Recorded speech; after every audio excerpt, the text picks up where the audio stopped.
Assalamu alaikum warahmatullahi wabarakatuh. Assalamualaikum.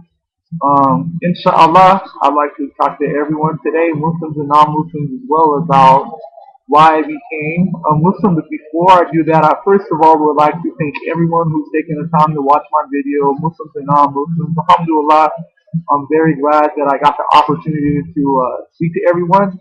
When I say Alhamdulillah, it means all praises to God, all praises to the one God. So it's actually a praise of the one God. And so when I say that, I want everyone to know what I'm saying. And when I say Assalamu alaikum warahmatullahi wabarakatuh, I'm saying, may the peace and blessings of the Most High God be upon all of you. And this extends to the Muslims and the Dhimmi as well. Dhimmi is a very misunderstood term by the non-Muslims. Dhimmi actually comes from two roots. One of the roots is covenant, and it also has the same root like to protection or to protect. So, and it goes back to the Abrahamic covenant, the people of the book. So basically anyone who goes back to one of the Abrahamic faiths, they're under a covenant of protection by the Muslims. So if a non-Muslim lives in the Muslim world, they're supposed to be protected by the Muslims. That is why they pay the ijaz, jizya, the tax.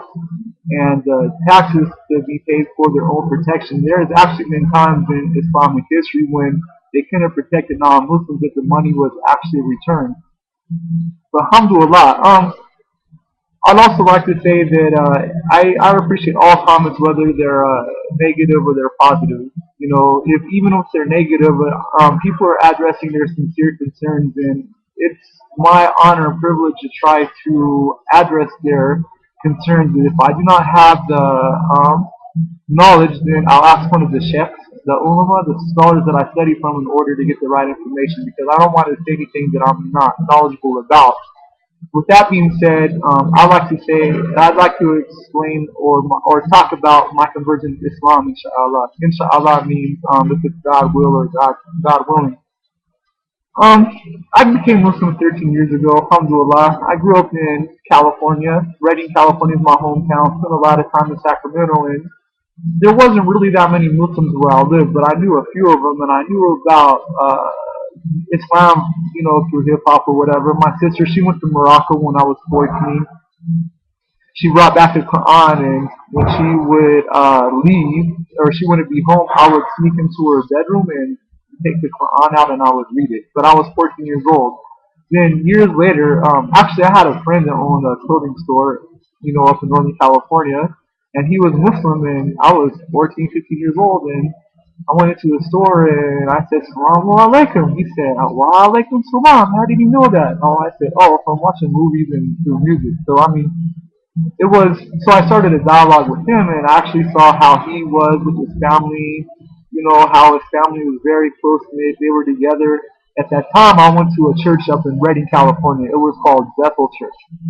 Bethel Church is a very big church, and this is in the early 90s.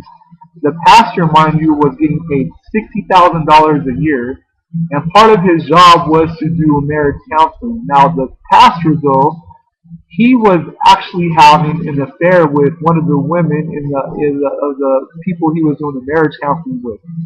And then there's some other stuff that I saw also that was involved in the Christian church. But you know, Christians like Muslims are not perfect, and you can't blame the religion for the flaws of the people. So I'm not going to blame the Christian religion for that. But I, you know, grew up going to a Baptist school, Assembly of God church, and I had a lot of questions about the Trinity. And every time I would ask about the Trinity, I would get in trouble because it never made sense to me. In my sophomore year, I went to this school. It's called Liberty Christian, and I actually asked about the nature of the Trinity, and I got in trouble. They suspended me, and they didn't allow me to come back to the school the next year just because I wanted to understand the nature of the Trinity, because the Trinity just never made sense to me. And I'm someone who loves science, that loves logic. I like to analyze things. I like to understand things. So I was able to get this book by Maurice Bussell called The Bible, the Quran, and Science.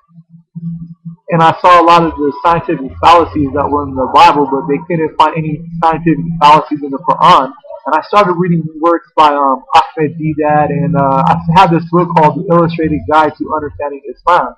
And in this book, it discusses how scientific stuff in the Quran that was not known until maybe in the last 20 years or so.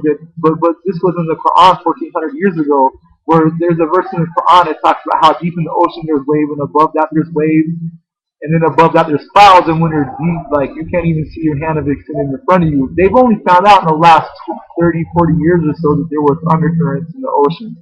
And it talks about how the mountains are built like pegs in the ground, and it describes in how it stabilizes for the earthquakes or whatever.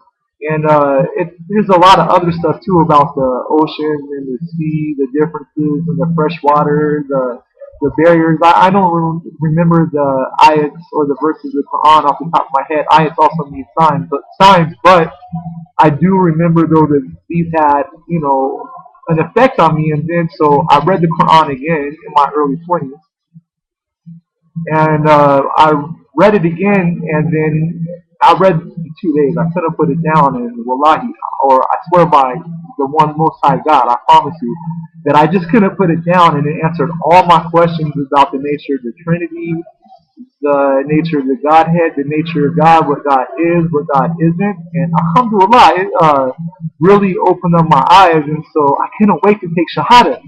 So I went to my friend's clothing store. He wasn't there, but another person was there, and I took Shahada in the clothing store. And then, so now there started to be a couple of Muslim families in the city, and we started doing the Juma prayers in the back of the clothing store. So, mashallah, now there's a mosque about a 5-minute drive from the home that I was living at when I was a newborn baby, and the community is growing up there. And I just want to let everybody know that it was the best experience of my life, because when I was growing up, most of my friends are either dead or incarcerated or they're in drugs or whatever. Islam kept me safe. I saw so many people that had went through so much stuff. If it wasn't for the guidance that Islam gave me, I probably wouldn't be speaking to you right now. And alhamdulillah, Allah has blessed me. I'm about to graduate. I got a university departmental honors. I'm going to Harvard for graduate school. I mean, I'm doing stuff that no one where I'm from is doing and stuff, and it's all from Allah subhanahu wa ta'ala. So I really would recommend that if you don't know about Islam, if you don't know about the religion, please find out. And find out from a reliable source. Don't learn from Sean Hannity. Don't learn from Glenn Beck. Don't learn from Fox News. Don't learn from the internet, but actually try to find a Muslim and actually try to talk to them. It's very important who you speak to and stuff. If I want to learn about Judaism, I want to go on the internet and read it. I would go to a Jewish person and ask them about the religion. So with that being said, if anybody wants to add me on Facebook or add me on my YouTube and have conversations with me, please feel free to do so. I just ask not to use, if you have any concerns, please not to use any cuss words or any inappropriate language, inshallah. God willing, and I thank everyone for taking the time to listen to what I had to say just now. Assalamu alaikum wa rahmatullahi wa barakatuh. Assalamu alaikum.